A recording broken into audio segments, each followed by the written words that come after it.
빅테크 주들은 사실 별로 안 올랐죠. 근데 그동안 사실 다른 기술주, 그러니까 작은 종목부터 시작하자면 파월이 쏘아올린 공으로 인해서 앞으로의 행보가 더 사실 기대가 됩니다.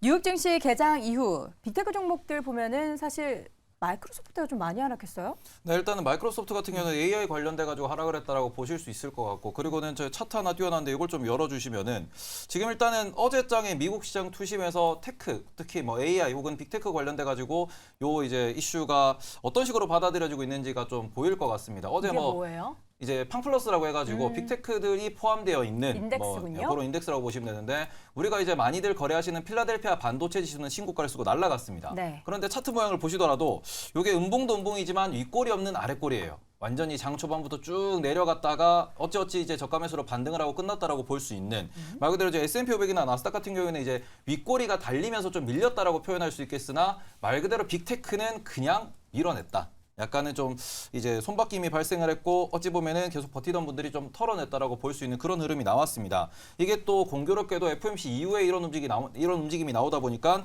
이런 부분에 있어가지고 그동안 시장을 주도했던 주도주가 이제는 좀 밀릴 때가 된 게 아닌가, 이런 평가가 지금 나오고 있다라고 보실 수 있을 것 같고요. 네. 그래서 이 부분이 지금 시장에서는 올해 하반기까지의 가장 중요한 포인트가 될 것이다. 말 그대로 빅테크가 조금 밀리는 과정에서도 지수가 안 밀릴 것이냐, 이 부분을 시장에서 주목하고 있다고 보시면 될 것 같습니다. 앞서서 우리가 빅테크가 밀릴 때 다른 섹터, 특히 경기 민감주 섹터들이 받쳐주면서 올라와서 지수가 견조하게 유지되고 있다는 말씀해 주셨잖아요. 그럼 향후에는 빅테크 관련한 기업들이 어떨까요? 그렇다고 또 그들 기업 사업 잘하고 있고 마진율도 이렇게 높고 내년에도 기대한다는데 빅테크가 밀릴 것이다는 좀 아닐 것 같은데 어떻게 보시나요? 네, 일단 뭐 긴 흐름에서 봤을 때 이번 상승이 다시 이 제랠리를 가동한 게 벌써 한 두세 달 정도 됐죠. 네. 근데 그 주인공, 그다음에 그 앞전의 상승의 주인공도 전부 빅테크 세븐입니다. 그럼 이들 종목이 조정이 커지고 이들 종목이 본격적으로 조정에 들어간다는 얘기는 이번 상승 사이클이 그냥 끝났다라는 얘기입니다. 그래서 이들 종목은 일단 조정이 깊어져서는 안 되는 종목군들이죠. 이번 상승 사이클의 주인공들이니까요. 네. 주도주가 조정받는 시장의 상승이라는 건 없습니다. 그래서 지금 현재 구간에서 이 주도주들은 그렇게 쉽게 끝나진 않을 것으로 보이고요.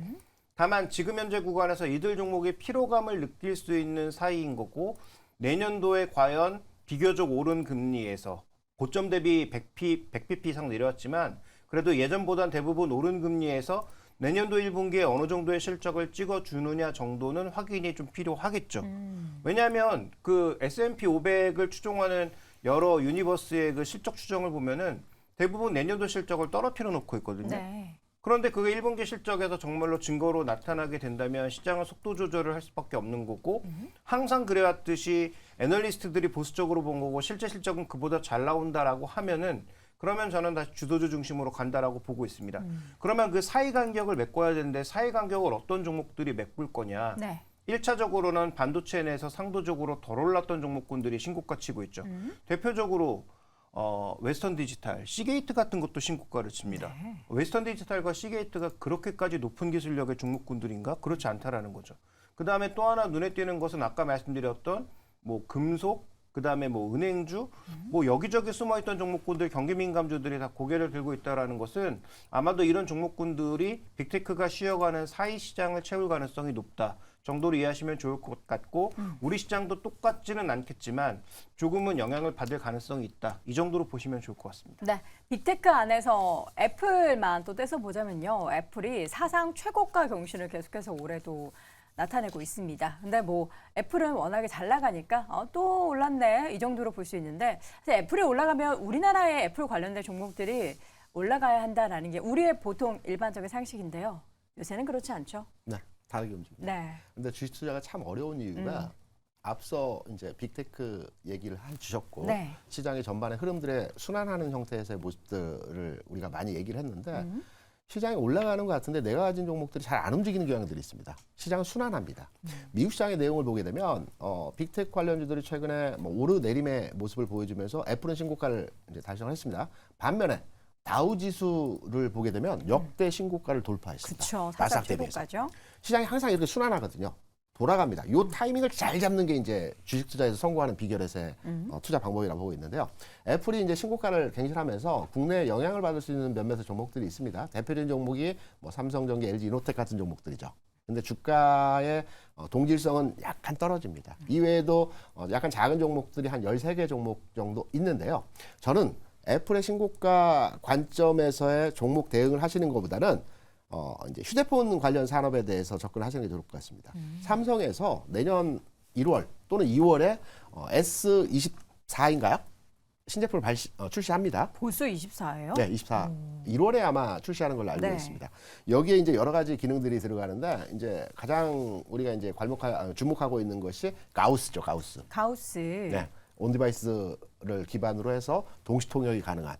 여기에 이제 휴대폰 관련 종목들이 이제 움직임이 진행될 것으로 판단이 되고 있습니다. 꼭 애플뿐만의 내용만이 아니고 그러면 이 관련 종목들에 대해서 우리가 찾아보는 내용으로 진행을 해야 될 것 같고요. 저는 이 관련 종목 중에서 OLED 관련주 중에서 뭐 덕산 네오록스라든가 또는 가우스의 동시 통역 기능을 확장시키기 위해서는 우리가 그 갤럭시 버즈 무선 이어폰 네. 관련한 뭐 더구전자라든가 이런 종목들은 애플뿐만이 아니고 삼성의 신제품 출시와 연동된 흐름에서 관심을 갖고 지켜보는 흐름으로 대응을 할 필요가 있다. 네. 이렇게 판단하고 있죠. 저는 이 동시 통역되는 거 진짜 네. 빨리 나왔으면 좋겠어요. 저도요. 제가 사실 베트남과 컨퍼런스 콜을 할 일이 발생을 했는데 뭐 영어는 당연히 좀 어렵고 베트남어는 전혀 모르는 상황이라서 그렇죠. 이거 어떻게 해야 되나 너무나 걱정했는데 그런 게 나오면은 이런 고민 아무것도 안 해도 되는 없죠. 거잖아요. 네.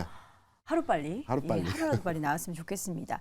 이 빅테크 얘기한 김에 이제 어제 좀 강하게 올랐던 네이버 카카오 얘기를 잠깐 좀 해보고 싶은데 우리 김민기 교수님 나온 김에 궁금합니다. 언론 쪽에서는 카카오에 이번에 새롭게 선임된 CEO에 대한 기대감으로 카카오가 좀 뭔가 경영적인 측면이나 실적에 있어서 변화 있을 거로 좀 예상을 합니까? 기자분들 얘기하실 거 아니에요. 아휴.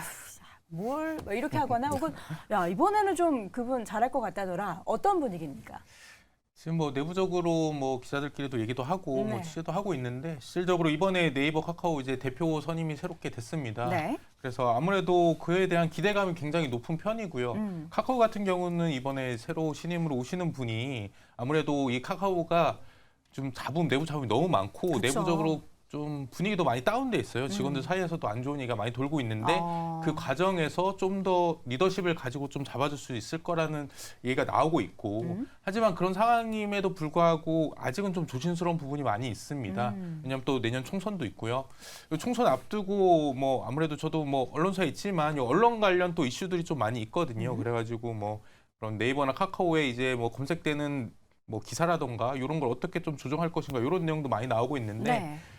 단순히 뭐 대표가 바뀌었다고 회사 갑자기 확 전환되거나 분위기가 바뀌진 않겠지만 그래도 이런 노력을 해가면서 바꿔 나가는 모습이 좀 보여지고 있기 때문에 충분히 뭐 향후적으로 좀 반등할 수 있는 기회가 있고 특히 이번에 좀 반등할 수 있는 게 이제 금리 인하에 대한 기대감 때문에 좀 주가가 올랐는데 아무래도 네이버나 카카오 같은 경우는 좀 정치 이슈나 이런 부분이 좀 더 강하게 좀 나오고 있기 때문에 그런 이슈를 좀 더 피해가는 걸 좀 보면서 실적과 연동해서 보는 게 좀 더 좋으실 것 같습니다. 대표가 바뀐 것도 물론 영향이 있겠지만 말씀해 주신 것처럼 대표가 바뀌었다고 해서 회사 자체가 완전하게 달라지려면 확실하게 그 대표의 뭔가 자율성을 좀 부여를 해줘야 될 것 같아요.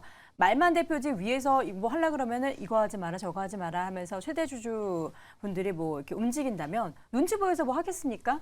예, 그런 의미에서 자율권을 보장해서 우리 카카오 정말 많은 개인 투자자분들이 투자하고 있는 카카오가 내년에는 좀 웃을 수 있는 일이 많았으면 좋겠습니다. 자, 빅테크 관련한 이야기를 통해서 카카오까지 이야기를 쭉 풀어봤고요. 네 분의 의견 다시 한번 정리해 보시죠. 자, 먼저 김대중 고수 불확실성 해소가 나타났다라고 의견을 남겼고요. 이어서 김종혜 고수는 빅테크 쉬어간들 어떠하리 라면서 또 시조를 읊어주셨네요. 김민기 고수는 AI 열풍은 산타랠리를 이끌 것이다. 테이브 고수는 매수 기회가 오고 있다라고 의견을 남겼습니다. 네, 오늘 장탑5 함께하고 있습니다. 이어지는 2위 주제 함께 확인해 보시죠.